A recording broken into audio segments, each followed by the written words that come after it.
So yun, dumating na yung order natin galing sa TikTok. Ano ba tong in-order natin? So umorder ako ng router, yung SLT ata ito, hindi ako nagkakamali. At ng MIMO antenna. So magkano ko to binili? Binili ko to, nasa 2,053 siya. Ganun kamahal.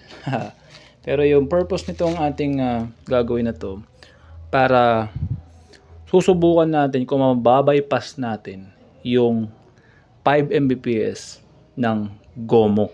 So, simulan na natin yung pag-unbox nitong binili natin from TikTok shop. Alright, so let's begin.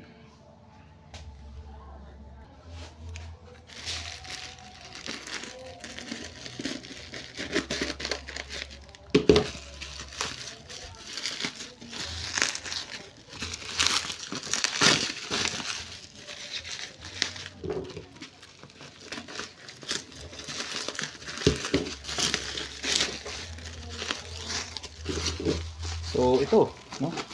Ayos naman yung package, pwede na yan. Hindi na to brand new, alam ko. Okay lang yan.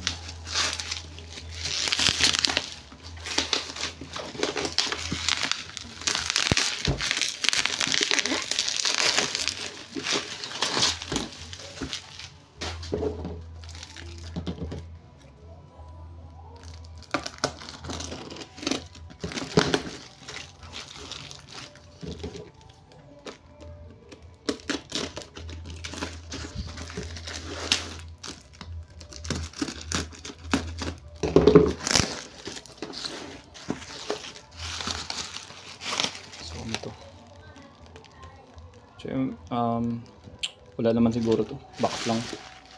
Okay. So, ano ba yung laman? Oh, ito, basura. May mga ganito.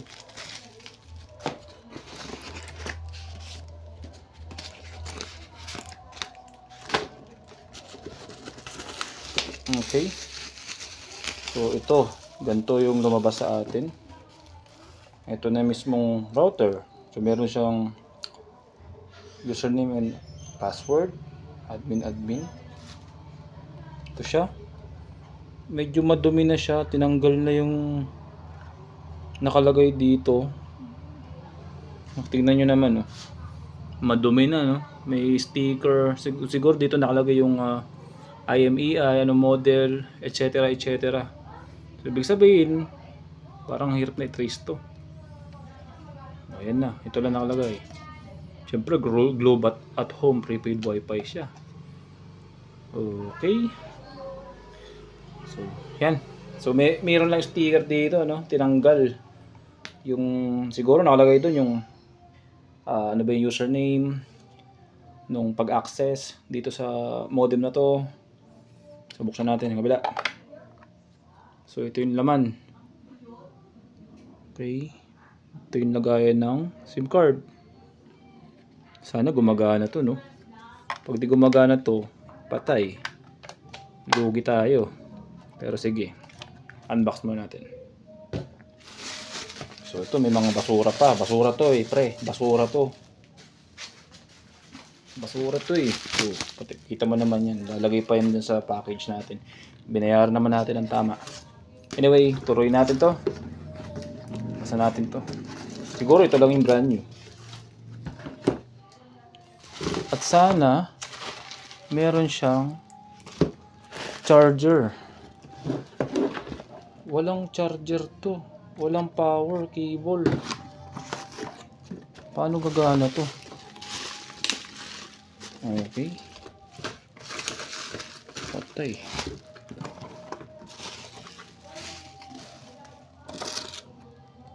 Ito siguro yung power cable nun. Or yung adapter niya. Sana. Try natin. Okay. Baka ito nga. Bunutin natin. Okay. So, ito naman yung kasama na binili ko. So, ito yung default antenna niya. Indoor antenna ang tawag. Okay. So, next. Ito na yung MIMO antenna. Sabi ko muna yun dyan. Okay. Tabi natin itong mga basura. Lagyan pa ng basura kasi. Okay. Ito yung LAN cable. Maya, para magamit natin pang setup. Sana. And ito yung antenna ang binili ko. Antenna. Anong laman nito? Siyempre, kunto. Manual. Okay. Mamaya natin basahin yan. Unbox muna natin. Ito yung kable. Oops. Okay. And ito na yung antenna. MIMO antenna. Try natin kung magiging functional siya. Sige, assemble ko muna. Tapos papakita ko na lang sa inyo kung ano yung mangyayari. So, ganito lang kababa yung pinaglagyan ko ng antenna.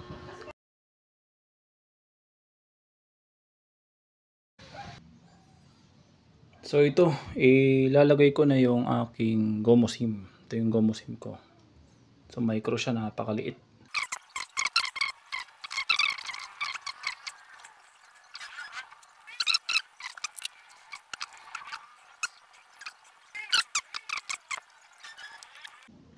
Yan na.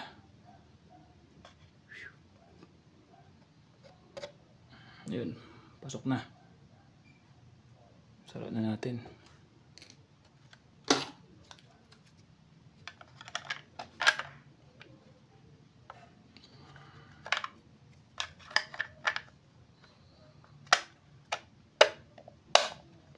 Siyempre, testing natin muna yung indoor antenna. Ayos.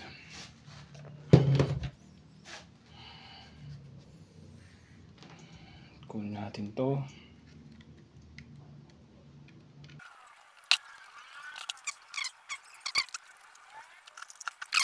So meron siyang switch, no? May switch siya. Power natin on. Ito yung power on niya. Try natin kung gagana. So binuksan ko na. Ayun. Umilaw. So set up natin. Configure muna natin. Siyempre gagamit tayo ng cable muna. Ang network cable. Ito siya. Connected na yan. Access natin yung, ayun na, connected na nga. Access natin yung kanyang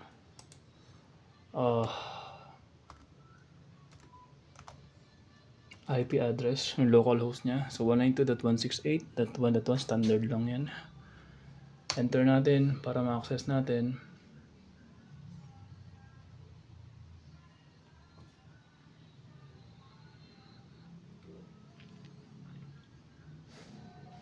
So wala pa. Iangat na natin to. Alam ko na admin lang eh. Okay.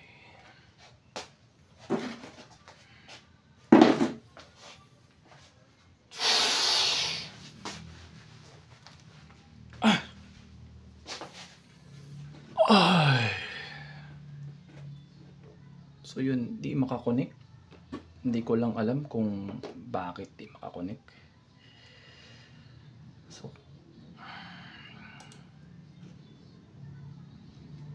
can't be reached.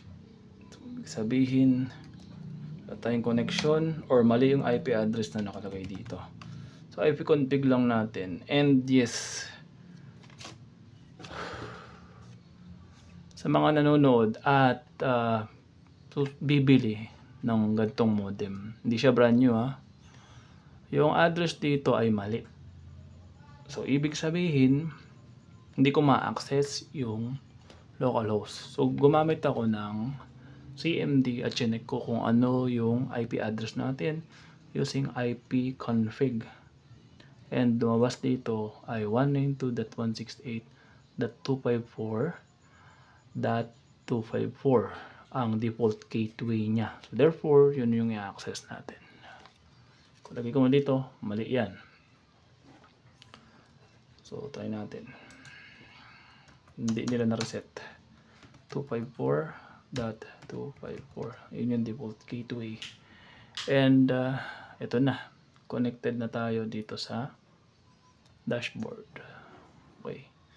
So set up lang natin yung wifi, syempre, para meron tayong SSD setting, palitan natin siya. At syempre hindi natin siya i-broadcast para hindi makita ng kapitbahay. Zencoder hacks pa rin tayo, mga kaibigan. Yan, Zencoder hacks. Hindi ko siya i-broadcast. Password. And apply na natin. Okay, do you want to connect? Success. And try natin gamit ang ating mobile phone. Okay, mobile phone natin. Manual, add network. Then type natin yung pangalan ng wifi natin, which is Zencoder hacks. Okay, then the password na sinet ko kanina. Okay, WPSK2, yes. Tatype po na dito yung password ko.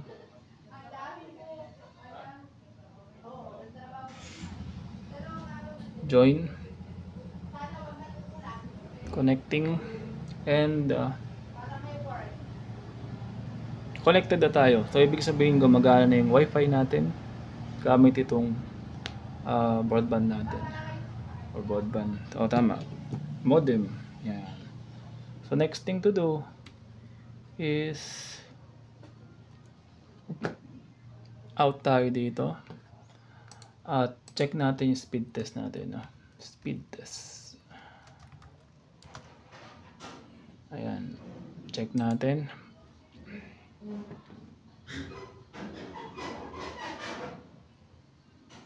So ang GOMO, ang cap speed niya is 5 Mbps. So hanggang dyan lang siya. So yung goal nitong ating experiment is to bypass. Based lang naman to sa mga napanood natin na tutorial online, na pwedeng baka sakaling mabypass natin yung GOMO speed. And para sa kaalaman nyo, hindi pa po connected yung ating antenna, dahil naka-indoor antenna pa lang siya.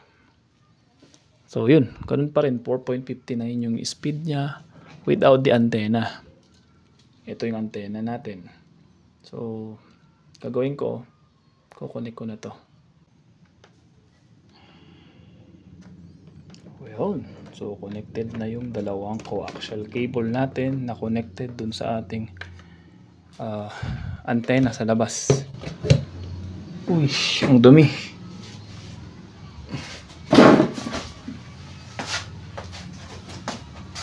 Punasan natin. Alright. Yan. So ganoon pa rin. Try natin Ipatan natin dito sa screen natin kung mayroon bang improvement yung ginawa natin. Hook. Yan. Test again, syempre. Mayroon bang changes?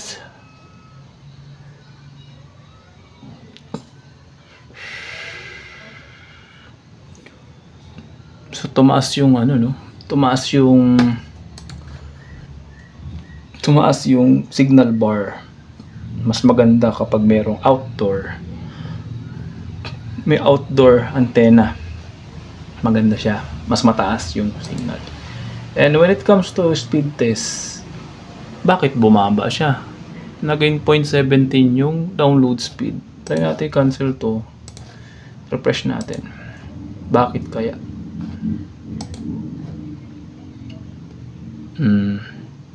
So dahil GOMO to, meron pa rin siyang tinatawag nating capping. So magstay siya dyan sa 5 Mbps. Kanina parang nasa 4.59 ata, and ngayon parang mas mabagal. Tingnan natin kung ano yung average speed. So mas lalong bumagal nung kinonect natin yung antenna. Ay, no kayang naging problema. Baka mali yung pag-install ng antenna or something.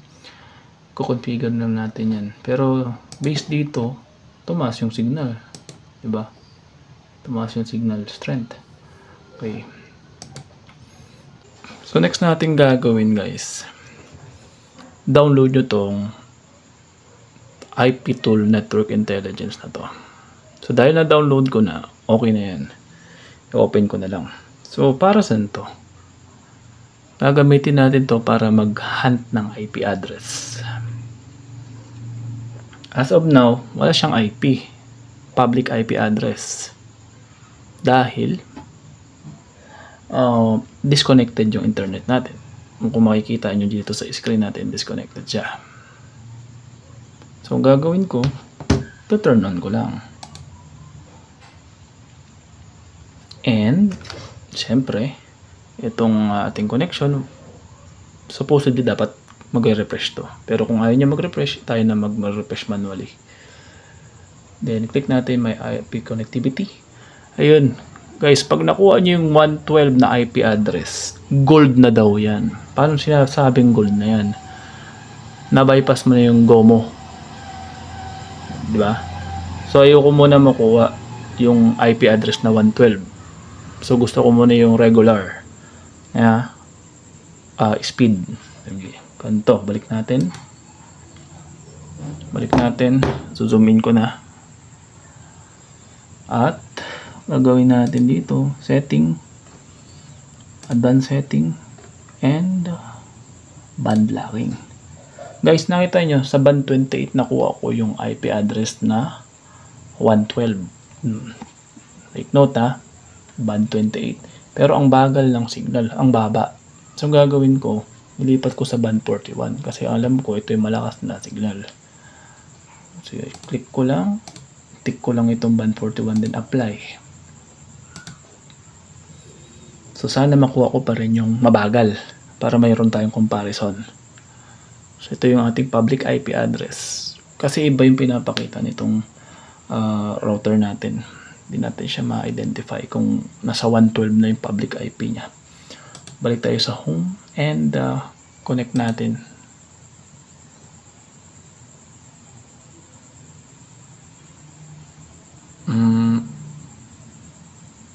Okay.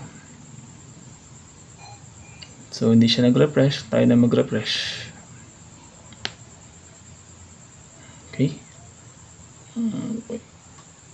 Ayaw niya, walang lumalabas. Pero try na rin natin ang speedtest.net. Dito na lang. Subukan ko yung ibang test na speed test, medyo sablay. So yung IP address natin kung makikita nyo sa speed test is 110. Tandaan nyo na 110. Kapag 110 ang IP address natin at naka-GOMO SIM tayo, tingnan natin kung ano magiging speed. Ang GOMO SIM ay merong speed capping nasa 5 Mbps lamang. Doon lang maglalaro yung speed ninyo.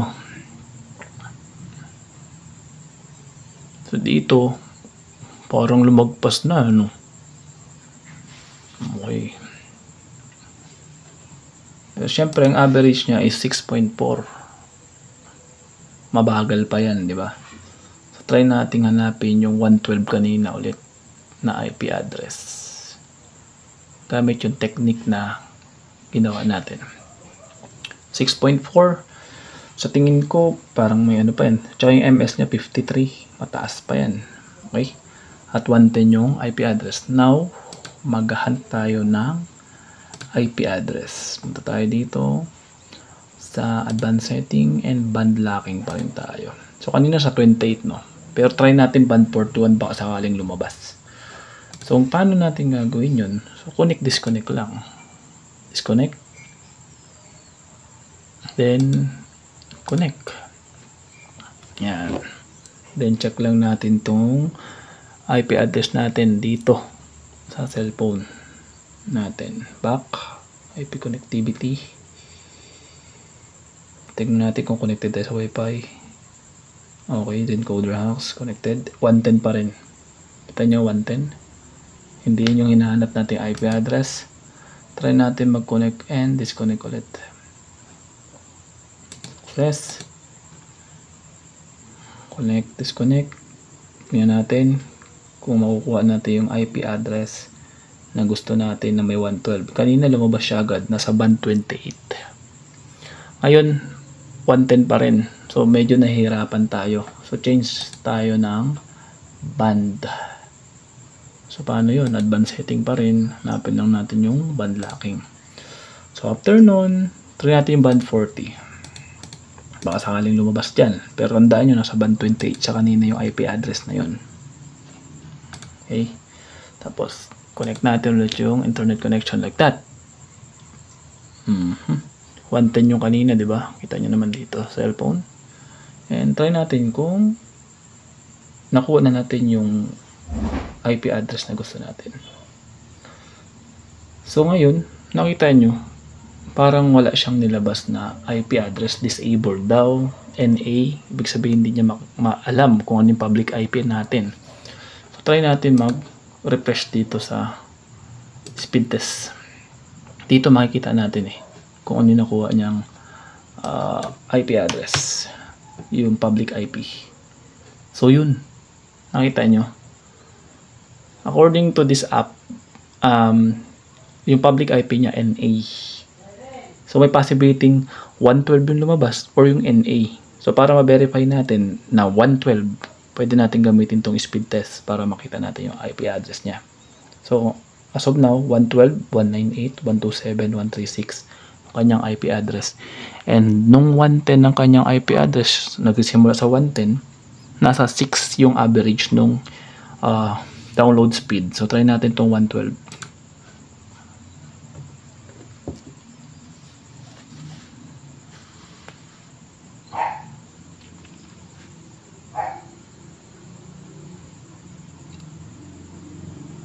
Wow. And kita nyo naman guys, yung MS niya 31 lang ata to. Kita nyo 14 Mbps guys. Whew! Ang ganda. So yun na. Na-meet na natin, nakuha na natin yung goal natin, which is to bypass the GoMoSim speed limit. So yun na, 14 Mbps na yung speed natin guys. So try natin, check. Okay. So ito, ignore nyo lang yung one IP address. Mag-relay na lang tayo dito guys sa app na to, yung pinakita ko kanina. So sa tingin ko, na-achieve na natin yung gusto natin mangyari. Nakuha natin yung 112 and yung download speed na break natin from 5 Mbps to 6 Mbps, then 14 Mbps na po. So dito ko na po tatapusin yung ating video, and sana may natutunan kayo. Sana magamit nyo to para sa mas magamit nyo ng maayos yung GoMoSim natin. Makuha natin yung full potential of murang only internet connection ng GoMoSim. So with that, thank you for watching. Sayonara.